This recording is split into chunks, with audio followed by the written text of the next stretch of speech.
नमस्कार मंडळी, स्वागत आहे तुमचं पुन्हा एका नवीन रेसिपीमध्ये। आज मी इथे चमचमीत आणि टेस्टी अशी पनीर भुर्जी बनवणार आहे। त्यासाठी इथे मी गॅसवर कढई ठेवून त्यात एक पळी तेल घातलं। मग याच्यात मी जिरं घालून मिरच्या चिरून घातल्या।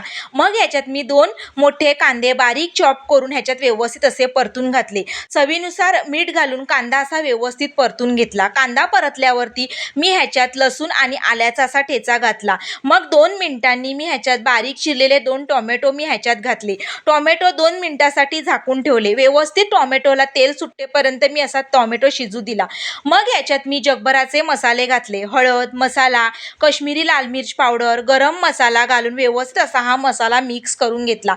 मग याच्यात मी पनीर अगोदरच खिसून ठेवला होता, तो खिसलेला पनीर मी ह्याच्यात घातला। पनीर व्यवस्थित असा मी मिक्स करून ह्याच्यात मी थोडं पाणी ॲड केलं आणि 5 ते 10 मिनिटांसाठी झाकून ठेवलं। 5 ते 10 मिनिटांनी तुम्ही बघू शकता तयार आहे आपली पनीर भुर्जी।